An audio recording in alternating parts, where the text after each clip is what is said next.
Your Steve Jones Show podcast is loading now. The Steve Jones Show podcast is sponsored by Purdy Insurance. Visit Purdy Insurance on Market Street in Sunbury or visit online at purdyinsurance.com.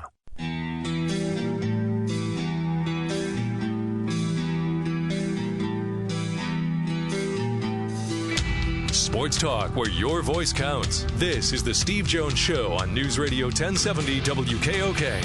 Now from the Sunbury Motors Studio, here's Steve Jones.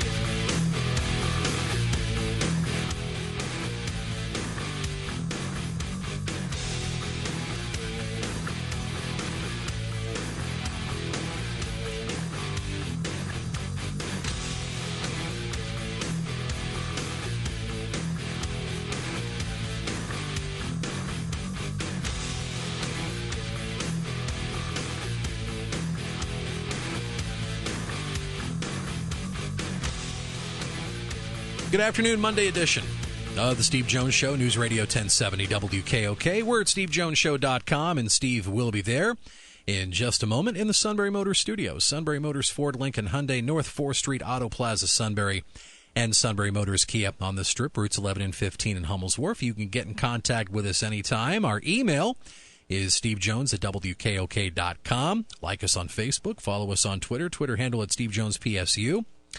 And you can subscribe to our podcast. We're on iTunes, Apple Podcast app, Google Play. Search Steve Jones Show. Drop the shows right to your smartphone and tablets. You can listen to them at your leisure. So last Friday was Big Ten Football Media Day wrapping up in Chicago. And head football coach James Franklin spoke to the media. And we have some of that audio for you this afternoon, as well as the head of officials of the conference, Bill Carollo.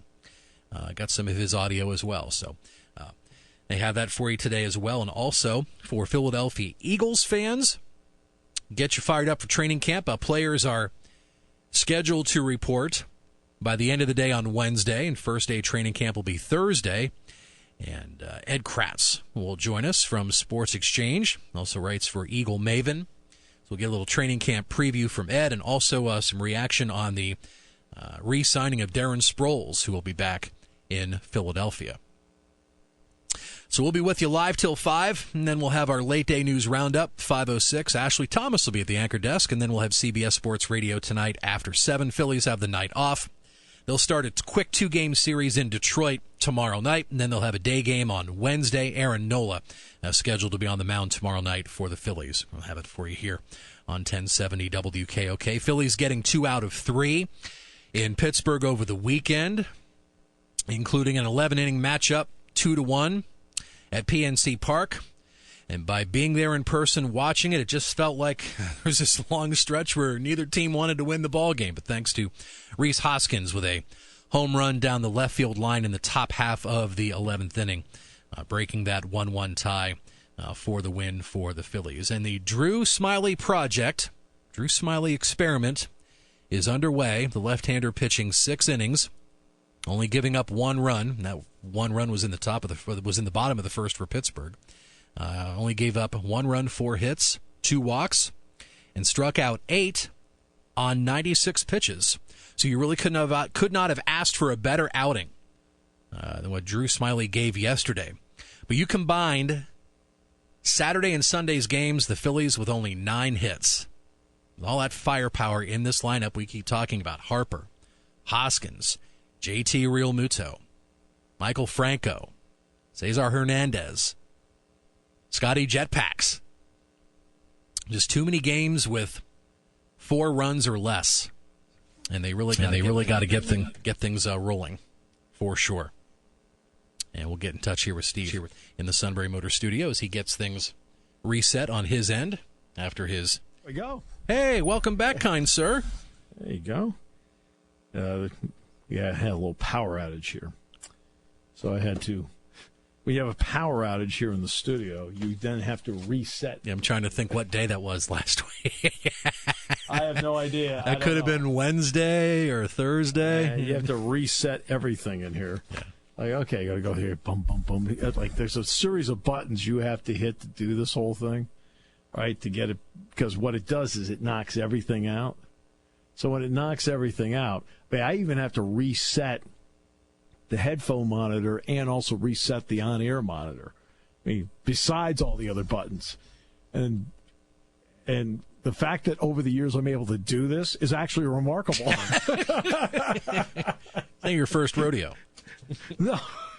Yeah, but technology is... I have learned to adapt over the years with technology. I mean, so I will give myself some semblance of credit that I'm able to somehow, some way come up with a way to do this.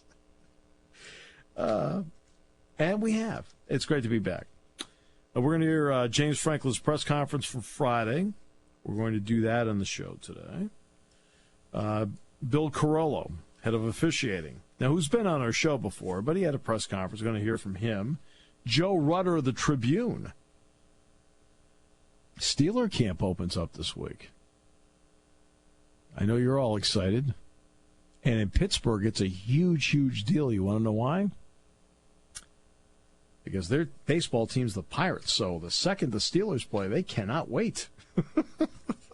Hey, good news. Yeah, the Pirates have been struggling for sure. 2-7 since the All-Star break, and Josh Bell, since his appearance in the Home Run Derby, he is a whopping 4 for 29. So let's transition back to what I said about the Home Run Derby. What did I say about it? What does it do? It ruins swings. I'll tell you another case in point. So when Bobby Abreu was in the Home Run Derby when he was with the Phillies, oh my God, you thought that the well ran dry after that. It ruins swings because there's something about it where you're just trying so hard, and it's not just a swing. It is a bunch of swings, and you know what? It is extremely fatiguing. I mean, to advance in that thing is really, the fatigue, unbelievable.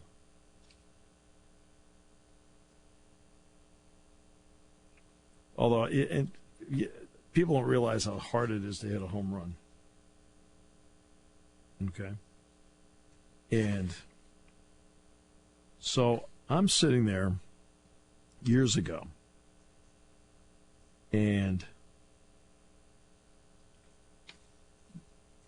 it was the year Brock Holt, who's played so well with the Red Sox, right? Brock Holt was playing for the Spikes, and they had the All-Star game here. Okay. And so part of it, they decided to have a celebrity home run hitting contest. Now, I'm not going to get into who made the statement. Okay, I'm not going to do that. Okay. But,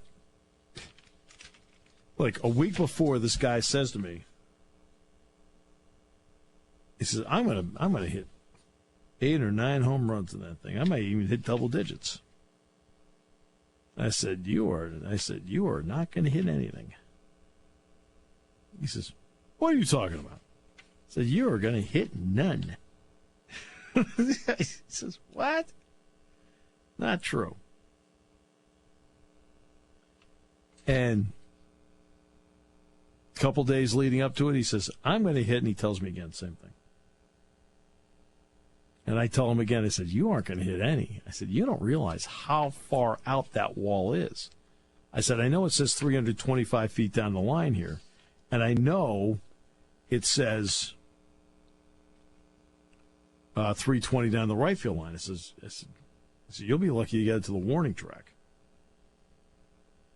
Okay. All right. Well, the guy gets up to the plate, and I'm talking takes 2 really great swings. And he flies out, one to right field, one to left field. I mean, fly out means he was just caught by whomever's fielding out there. And he motions for me to come over. And I had the microphone because I was announcing the Home Run Derby. I turn the mic off and I lean in. He looks at me and he says, oh, my God, you're right. I'm not going to hit any. I said, I know. I said, it's just too far away. So it's hard to do, and it can wreck swings. It can wreck swings.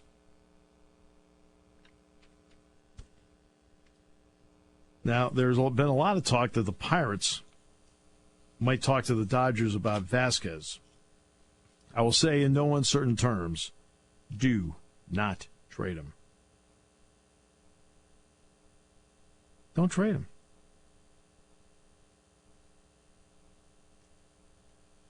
I don't know. We got prospects. Excuse me, I watch prospects every single night. And guess what? I wouldn't trade for prospects.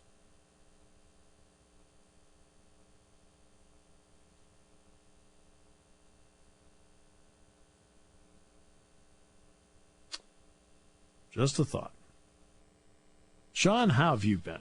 Doing well? Yeah, going awesome. It's been going awesome. Kept our cool here after the heat wave over the weekend. I had a chance was it warm? A little toasty. Was it warm? Just a bit. Just a bit. Was able to break away to Pittsburgh yesterday. Caught the Pirates-Phillies game. Took the nephew out. His parents had a blast. So you saw the Rhys Hoskins home run, huh? We did. Caught the Rhys Hoskins homer. Yep. And at one point, was it third, fourth inning? Right around in there was about a rain delay of about close to 30 minutes. We had to dash inside twice to come out of the weather. But other than that, after that, cleared out nice and had a great stay. Rolled in and out of the tunnel smoothly, no problems. So they didn't have 25,000 there yesterday. At least their alleged attendance number that they announced. But a lot of empty seats, but there were quite a few Phillies fans in there over the weekend. Well, John Mozeliak, the general manager of the Cardinals, was here last night. He was at the Spikes game last night. Oh, that's right. Pirates, Cardinals start a series tonight, yeah. Right, and I saw John. I was talking to John. I said, if I recall correctly, John, I said, your dad went to Penn State. And he looks at me and goes, yeah. He says, geez, I can't believe you remembered that. I said, yeah. He says, yeah, it's like a part of me. It's like being home here when I come back to the park. So he had a chance to watch some of his prospects. And I remember there are a couple things that happen at this time of the year with trades. I've now talked with enough general managers to get a feel for their thought process. Number one, you do want to be a good trade partner. The entire idea of trading is not going and saying, oh, we are going to rip these guys off. That's what we're going to do. We're going to rip them off. Really? Well, guess what? If you then get a reputation for doing that, guess what happens? Nobody wants to trade with you in the future. If you're that kind of cannibal when it comes to trading, where the entire idea is not only am I going to do great, but I'm going to rip you off. So you want to be able to be a good trade partner where you're acquiring what you need to get and conversely making sure that there is some return because it's trying to be as fair as possible. Okay. So there are two critical elements when it comes to making a deal. Number one, you need to know, and this isn't obvious, but it's easy. It's an obvious. You need to know who you are acquiring. Right? Who are you acquiring? Are they any good? Okay. Number two, you also need to know who you're giving up. And that's why you scout at every level of your organization. You scout at every level. Why? That way you know that that alleged low-level guy that you're giving up, right? You just want to make sure what you're doing.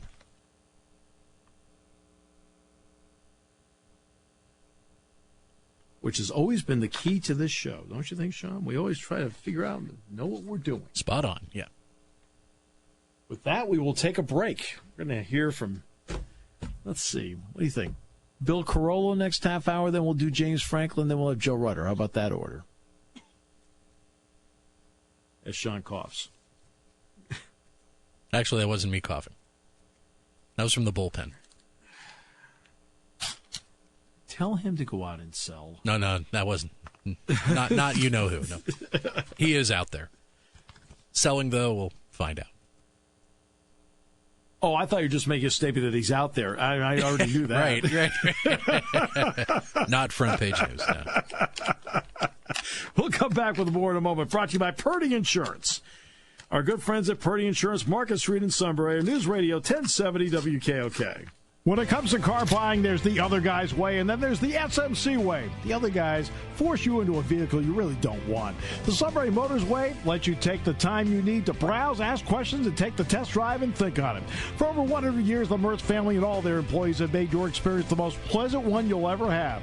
The other guys won't offer you the best price for your trade, no matter how much they say they will. The SMC way is their promise to provide you with the most money the market shows your vehicle is worth. The SMC way is to offer you all applicable factory rebates on new vehicles and generous discounts. Looking for a pre-owned vehicle? The SMC way checks each vehicle in a 200-mile radius to determine the lowest price, then beat it. It's the lowest price promise, just part of the SMC way. The choice is up to you, the other guy's way or the SMC way. The SMC way wins every time. Sunbury Motors Company in the North 4th Street Auto Plaza, Sunbury, and at sunburymotors.com. Selling more cars and satisfying more customers for over 100 years.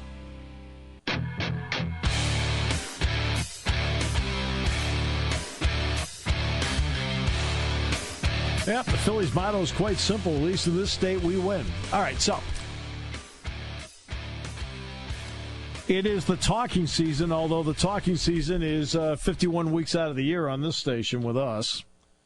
I'd say 52, but I took last week off. And so it's always the talking season here. But in college football, it is referred to as the talking season. You've already had SEC, Big 12, ACC, and Big 10 media days. This week, it's Pac-12 media days. Then you get ready for the season. Teams will go to camp at the end of this week. Penn State's going to camp? No. It is the teams that are playing in week 0. So Hawaii and Arizona, Florida and Miami start their training camps the end of the week. I want to say on Friday. That's how close we are now.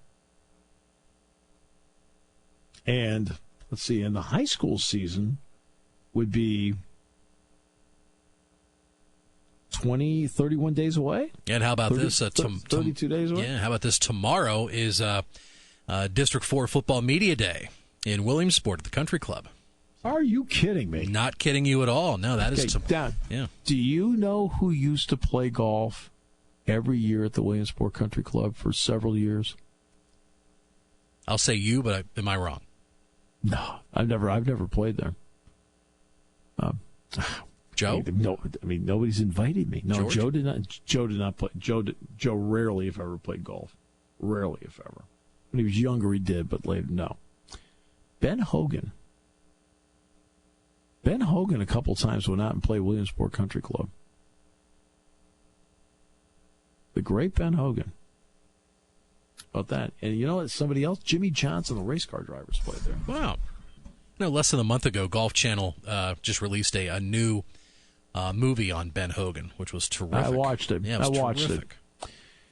I watched it. It was really good. You know, you just felt like with Ben Hogan, and I know, he had great tragedy in his life.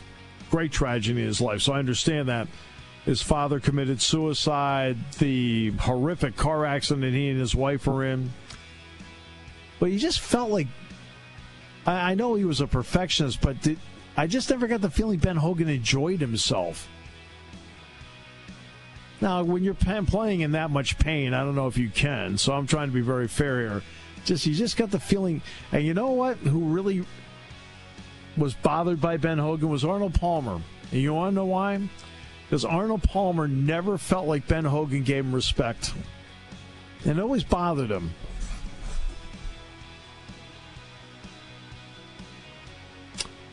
Today's show brought to you by Purdy Insurance, Market Street in Sunbury. Go to purdyinsurance.com.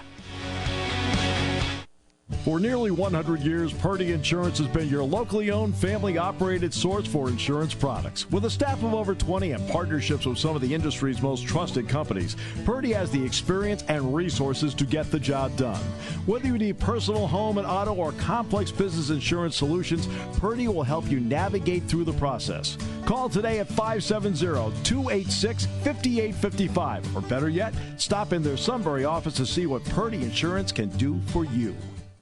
Taking your calls at 800-795-9565. This is the Steve Jones Show on News Radio 1070 WKOK. Now from the Sunbury Motors Studio, here's Steve Jones. Today's show brought to you by the great people at Purdy Insurance, Market Street in Sunbury. Go to purdyinsurance.com.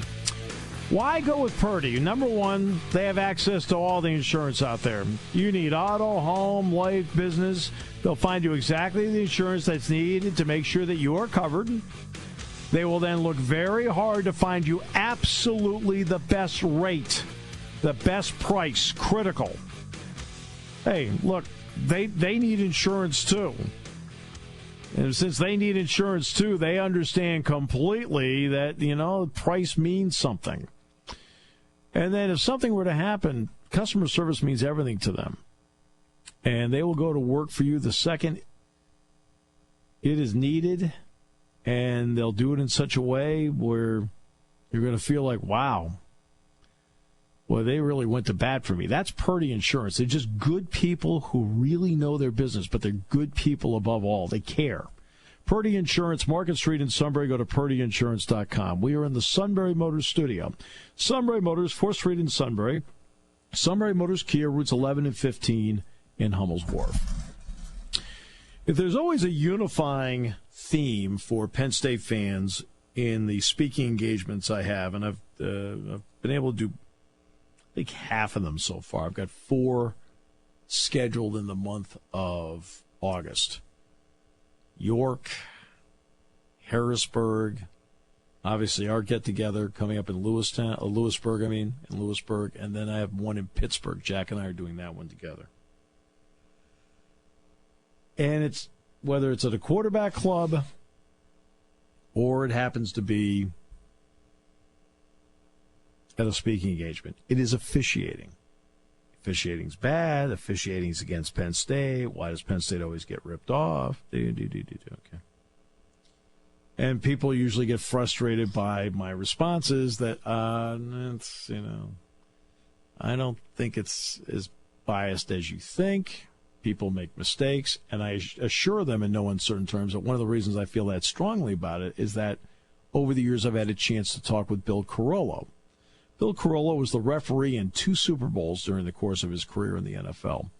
He's now the head of the supervisor of officials for the Big Ten, also overseeing the MAC. And Bill's been great with me over the years. If I've ever had a question, I said, Bill, I need a clarification.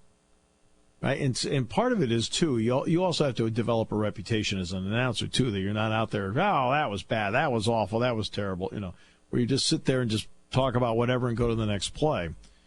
And so they'll take your call and they'll talk to you. Hey, I need an explanation on this. I remember Jesse James one time was called for being offside on an onside kick at Michigan.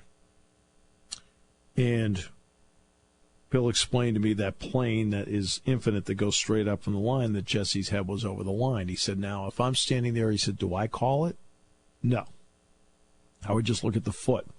He says, technically, is it called correct? Yeah, but. Nice, good, honest answer. Now, it doesn't change the play, but it tells you the type of integrity of the person I'm dealing with, that it wasn't just black and white to him, and he gave a good explanation of it as to why. So Bill Carollo had an opportunity at Big Ten Media Days to talk about officiating, where it's going, what they're looking at, and why. A couple things I'd like to cover. Number one, 2019 is an off year for rule changes. And the only time we'll make changes to a rule, unless it has to do with player health and safety. And there's 5 significant areas this year that we made changes to. I want to cover those quickly, and then I'll have to give us a little more time in the Q&A area if you want to dive into it a little bit deeper, and we have a breakout session afterwards that can cover the new rules in detail. Player health and safety, maybe the most important one is the targeting area. We've made a couple changes in targeting that are significant.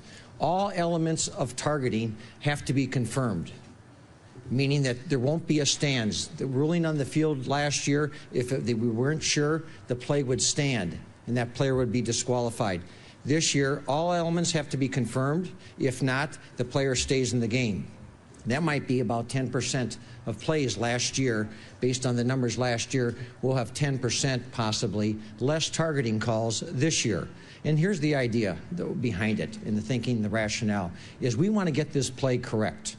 It's a very important play as far as health and safety, but it's also the penalty is our largest penalty. So we want to make sure that we get that correct, and if we aren't sure, the player will stay in the game. On the flip side of it, if a player commits 3 targeting fouls in one season, we call this a progressive penalty. He'll be disqualified for that game when he commits his 3rd targeting call, but he also will sit out 1 full additional game. It's a pretty heavy penalty. So we're going to be working with the teams and with the players, especially after they get the first one, and we're going to give them warnings. But if they end up with the 3rd targeting penalty, it will have to be a progressive penalty and 1 full game from there. The next area that we made a change to is 2-man wedges. About 4 or 5 years ago, we got rid of the 3-man wedge. And our data tells us, and we collaborated with the NFL as well as with the FBS games, that 2-man, 3-man wedges are very, very dangerous. Number one, kickoffs. When we have those wedge plays, are our most dangerous play as far as injuries, and we get a lot of concussions trying to break up that 2-man wedge. So when 2 players intentionally come together to form a wedge, it'll be a 15-yard penalty for an illegal wedge block. The only exceptions to that rule is if we have an obvious onside kick, the kickoff goes out of bounds, there's a fair catch involved on the kickoff, or if the ball goes in the end zone, it'll be a touchback. So we're going to eliminate that type of play there. The third area is blind side blocks. You cannot, with force, attack an opponent and put a block on that player in open space. That will be considered a blind side block, a 15-yard penalty. And that's a new rule this year, so you can't really decleat people. A lot of times you see it on kickoffs, change of possessions, interceptions, punt returns. You have to make sure that player sees you and he can defend himself, otherwise it'll be a penalty. Blocking below the waist, we've made a lot of changes in the last 10 years. This is just a minor change, but we want to align Team B fouls. Team B is the defense. Team A is the offense as far as officiating terms are concerned. And now Team B low blocks mirror exactly what the low blocks are for the Team A. So that's a good change. And the last area has to do with overtime. No changes to overtime until we get to the 5th overtime. Last year we had 1 game in FBS, 7 overtimes, and the year before we had another one of the 7. When you get over 250 plays in a game, it's dangerous to the player's health.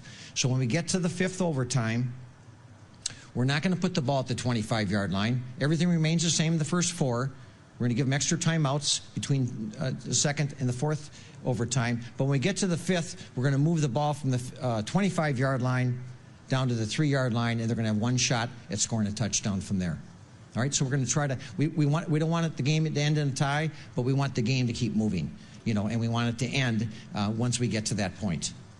So those are the major changes as far as rule changes are concerned. Let me just touch on, before we open it up for some questions, a little bit about our program and where we're at. The Big Ten's been around a long, long time, 100 and some years, from the 1896. Longest standing conference. We've done a lot of really good things in the Big Ten, team-wise, championship-wise, student-athlete-wise, etc. And I'm a firm believer that we've done a wonderful job on the officiating side, and we've done that for a long time. I'm not talking about during my tenure, but for the last 40, 50 years under the leadership of Jim Delaney, who's more of a hands-on football person. Most people don't know that, but Jim is very involved in football, and he understands it, and he cares about the student athletes, and he cares about the integrity and fairness of the rules. And we've done a lot, and maybe the biggest number one gift that he gave our officials was replay 15 years ago in 2004. He led the country in bringing college NCAA football with replay, and that's been great. So technology is emerging, changing the game. We have a lot of changes around us. You heard from the coaches the last 2 days, all the changes that are coming around their game and how the schemes and the game's going from 3 yards in a cloud of dust to a lot of passing and so on. We have to adjust to that. But I would say the technology in this area, the replay, has helped us a lot. Now, there's a lot of other things going on in technology that help. I may be more of a traditionalist. I think it's still blocking and tackling and winning and getting the calls correct and giving them a fair shot at that. But we're always open to look at technology. And I've personally made trips in the last 24 months to all the professional headquarters, the NBA, the NHL, Major League Baseball, as well as the NFL, to see what they're doing with technology. So best practices, learning what they're doing, how they're training, how they're trying to get the calls right, etc. So we're listening. We're talking to all the other collegiate conferences out there, what they're doing with command centers, and so on and so forth. We feel we like what we're doing today. And it may be a little old-fashioned. We like to use the technology where it fits, and replay technology is there to fix the egregious errors, not fix every single mistake. So we're concerned about the length of games out there, but the technology certainly can help us. But certainly we are going around and listening and seeing what's out there because we want to continue to improve, give the best program, best officiating program to our players, our coaches, and our fans. So that's out there. But you know what? Even with the greatest technology, never been a perfect game. There's mistakes by players, by coaches, and of course officials. And I've documented several times where we make 5 or 6 mistakes every single game. And I told you, I like what we're doing. I like our people. I would say today our officiating staff is as strong as it's ever been in my last 10 years, the 10 years that I've been here. And I've been associated with the Big Ten Conference since the late 70s, started full-time in 1980, and it's never been as good. And our officials today are way better than when I was on the field in the 80s. There's really 3 core principles, fundamental principles that we have in officiating. And I want to make it as simple as possible. First of all, it's our training program. Secondly, it's integrity. And third is accountability. I want to just touch on each of those categories because I think it's important to note that, it sounds pretty basic, but we need really good training. And the Big Ten provides the technology, the people, the resources, the budgets to give our officials maybe the best training in the country. And I benchmark them against all the professional sports. So I really like what we're doing in training. But we probably spend more time on the training side to find the right candidates, getting the right skill sets for people on the field, finding the right skill set people that are in the replay booth. They're totally different, and we spend a lot of time on the front end vetting all the people, all the candidates that come to us. And our bar is set really, really high as far as if you want to come into the Big Ten and be an official in the Big Ten, it's set really high. And I think we have a much better chance to be successful if we get the right people in the program. So a lot of the things that we do, we give them Wonderlic tests, to check their aptitude and their intelligence. We give them personality tests. We give them a battery of written tests. We give them video tests. We do online interviews. And by the time they come in, my first question I always ask them, well, why do you want to be an official, men and women that come in that apply into the Big Ten? And the number one answer is our training program. So I feel pretty good about what we're doing on the training side, and that's really important. It sounds old-fashioned, roll up the sleeves, blue collar, but you got to work. You got to work really hard to get to that level. And then, if you can make it, that's great. And when I take a look at the training program, the people that have come in, when I took over, and I took over one of the greatest programs in the country, under the leadership of Jim Delaney, his vision, whether it's technology or getting the right people. Dave Perry had the most respected officiating program in the country. So it's hard to take over an icon like that, Dave Perry. But we want to get a little bit better. That's what we've been doing. The second area that we've put a lot of focus on is integrity. If there's any gray area in our game, and if I had to measure my officials on one particular thing, it's integrity. And once we lose that integrity, we've lost the game. It really would crush the game, integrity. So we put a lot of time in that area. And we have fans that call me all the time and say these officials are favoring this team versus another team and so on. And any accusation is credible as far as I'm concerned. We look at it, we check the source, and we try to document what they're trying to say. But the reality is, when something like that happens, my first reaction is report it up to the commissioner. We get outside people to look into it, investigate it, and if we need be, we'll bring it right to the FBI. That's how serious this is. And I ask my officials, they have to sign a contract every year, an expectations letter, and that's exactly what's in there. You know, what they do on the field is really, really important. We want to get the calls right. What they do off the field is equally as important. So they have to have the capability when they come in.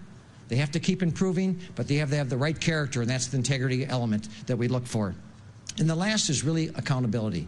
We want accountability for myself. If we make mistakes in the game, I'll take full responsibility. I trained them.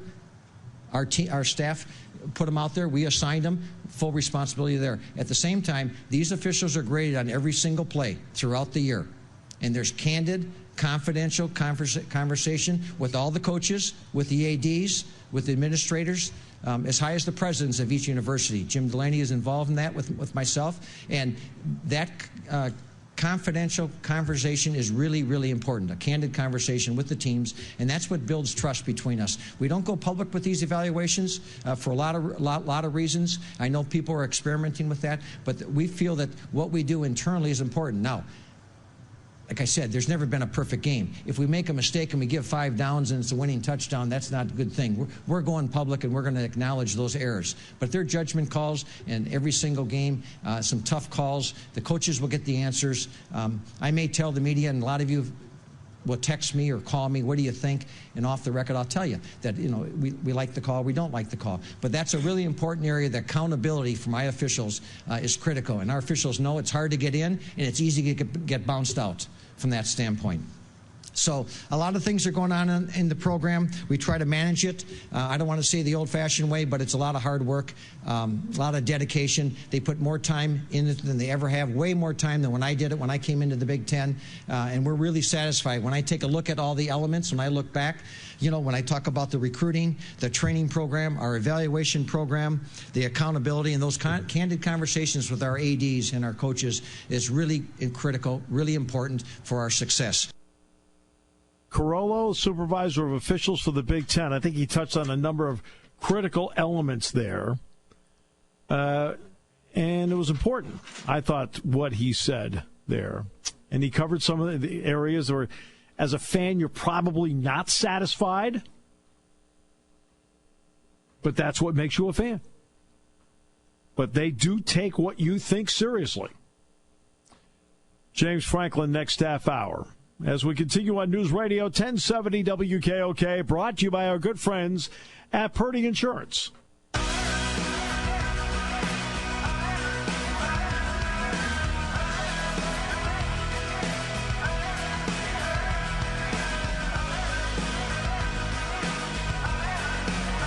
Officiating is obviously very touchy. Now, the one area where we talked about Jim Delaney's leadership by bringing in instant replay and so forth, let's be honest about that. In reality, that was the person that pushed that and got it on the table was Joe Paterno. It's amazing how Joe pushed hard on instant replay. Joe pushed hard on a 12th team for the Big Ten. Joe pushed hard on a championship game.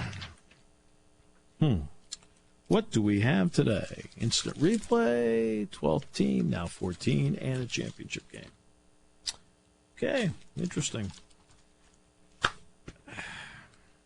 Well, he was the one that pushed. But eventually they did do it, the instant replay part of it. And, look, it's a great tool, but I think he said something that's very important that we've talked about before. It is there to correct the egregious error. It is not there to perfect the game. And that is to me, that's a problem with certain leagues right now. He's talking about best practices. All right. Well, part of best practices is applying it correctly. And there are a couple leagues, and the NFL is one of them, where they're trying to be perfect. You can't be perfect. You just can't be. And you can't waste everybody's time in the pursuit of perfection either. I mean, these are forms of entertainment.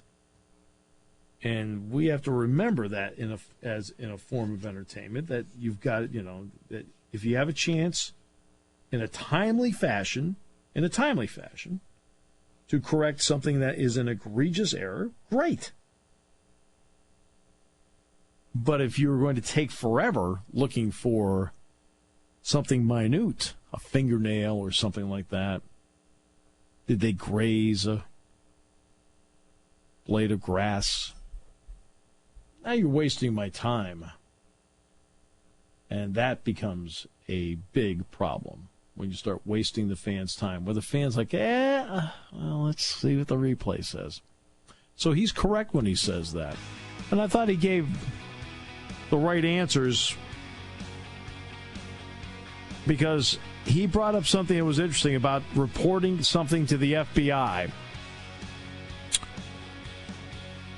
And this was brought out when I've talked about the possibility of sportsbook in state for years. And I mentioned that the Supreme Court ruling would eventually come down. And when it did, then states would start to get it. So we've been on the sportsbook thing for years. Finally, it came out. Now what's the next step?